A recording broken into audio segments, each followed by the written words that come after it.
Hey guys, how y'all doing? I'm here to give you guys a recap on the new chapter of One Piece, which is on chapter 902. Now, this chapter right here apparently might have brought an end to Big Mom's arc or something, or Big Mom's territory arc whatsoever, whatever you want to call it. Possibly, I don't know, but we'll have to see from here on out. Aside from that, let's just begin. We have to it that Sanji starts to have a little reminiscence or remembers about what Pedro told him, or remembering Pedro, like how much the Dog Duke and Nekamamushi are not allowed to die since the dawn of the whole new world is about to wait for them. And Sanji can only be so sad, maybe depressed a bit, by thinking in his mind, this wasn't supposed to be a resting place, Pedro. You shouldn't be dying here. But Carrot cheers him up by saying, don't feel so responsible, Sanji. It's okay. Pedro came here on his own decision. You guys saved the Mokomo dukedom and etc. If Pedro hasn't been there for the moment, we all would have died. So please, just tell him thank you instead, okay? It's fine how things ended up. Of course, Carrot is the one that's in most pain right now because Pedro gave his life for everyone to escape. Of course, Sanji therefore tells Carrot, I know the type of man he was.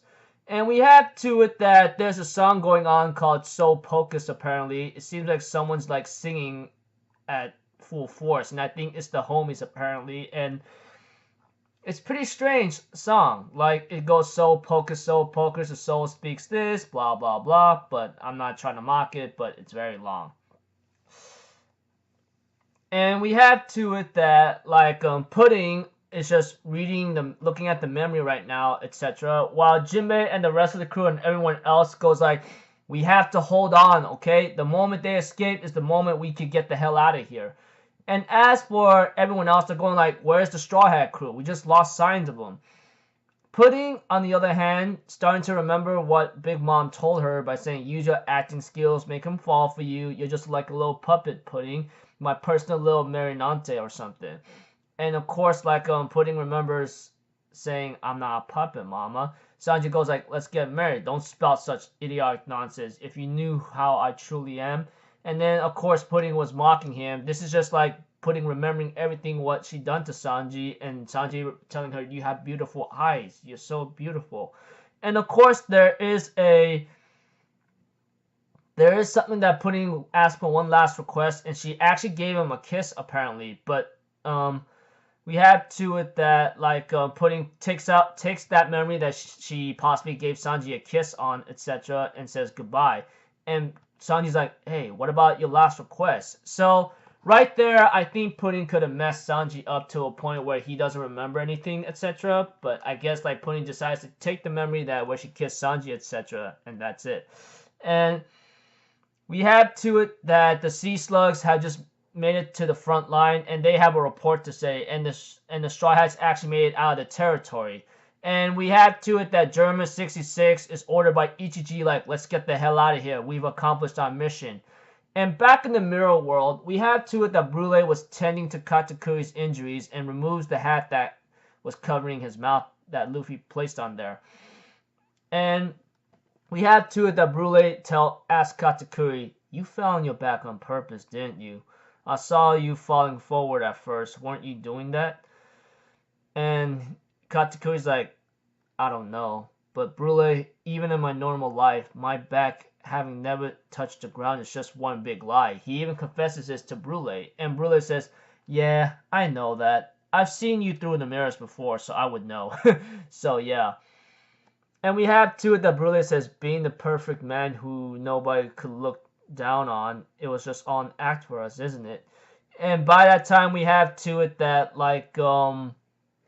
Katakuri was having a flashback or something, and we have to it that one of his friends or his siblings telling him dude, if you just hide your mouth, you'd be able to make friends. And we have to it that Katakuri's like, I don't need them. I'll beat down whoever laughs at me. That's all I'm gonna do. And everyone calls him a pelican eel is coming. And we have to it that Brule just gotten injured apparently, and because the ones that Katakuri beat up actually injured Brule in return for revenge. And Katakuri's like, then why is my sister the one that had to get hurt? and Brule tells Katakuri this is a flashback when she got hurt, etc. How she got that scar because of him. Well, not exactly, but we have to it that she tells Katakuri, "It doesn't hurt at all, big brother. You're just fine the way you are just fine. You are fine just the way you are." And we have to it that Katakuri realizes that this is his fault right now for allowing Brule to get hurt because of he being up someone who made fun of him. And we have to it that Katakuri, in total big enragement of revenge, decides to take down and kill the people who hurt his sister. Goes like, "I won't show anyone my weakness anymore. I'll bring complete and total terror on all you suckers." And we have to it that Katakuri wants to talk about Straw Hat and says, "What about where did Straw Hat go?" And Brule tells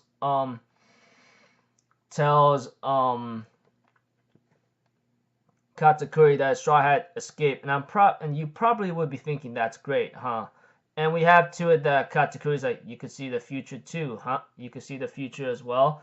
And we have to it that Brule says he has escaped from our territory apparently, but I definitely won't forgive him after all that he did to my big brother, you know?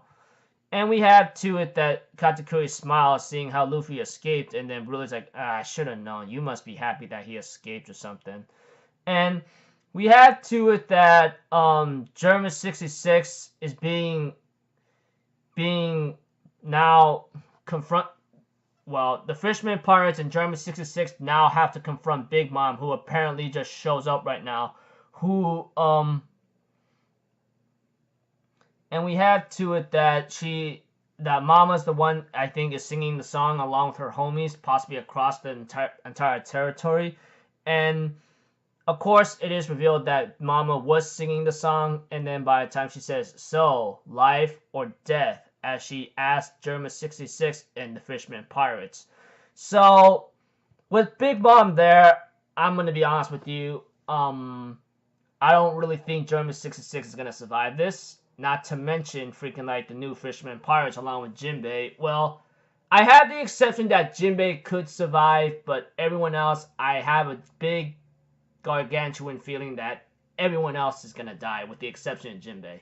I mean, like, Big Mom's right there, and there's no way in hell that they're gonna escape this time, especially after German 66 decides to give their life and their last support, etc.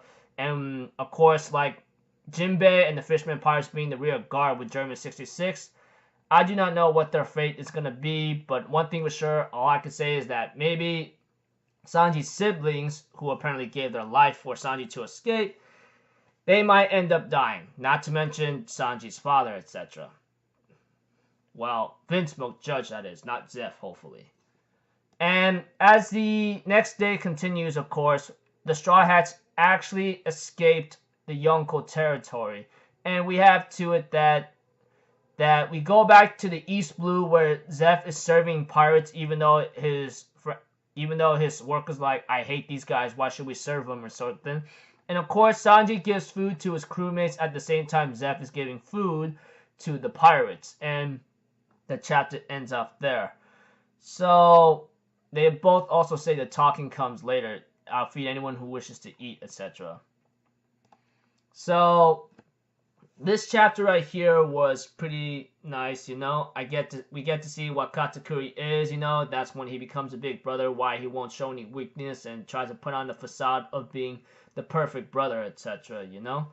And I still love that very much. Of course, the song in this chapter was pretty creepy in a certain sense.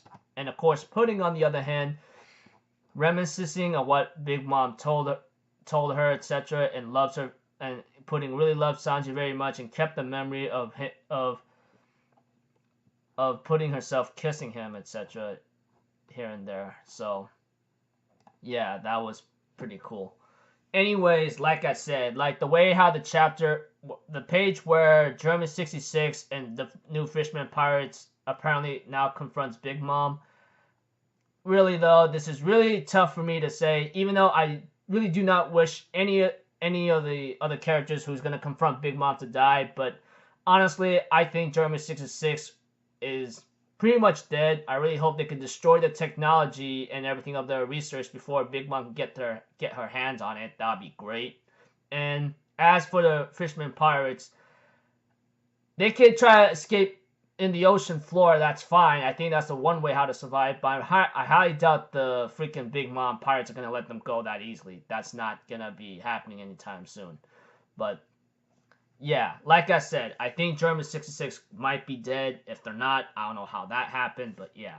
Because now they have to confront Big Mom, and I highly doubt they're going to live out to this day, unless, etc. But we'll have to see.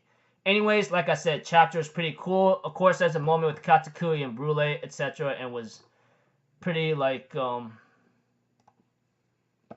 pretty cool. Like I said, this chapter is pretty slick with its song here and there, Brule and Katakuri bonding here and etc. And the Straw Hats finally escaped. Now, possibly, we might go into the next arc, which I look forward to. So until then, I'll see you guys in my next video. So I'm Alpha Zero, people. Have a good day, and I'll see you guys next time, alright? Peace out. Bye-bye. Toot-toot-toot!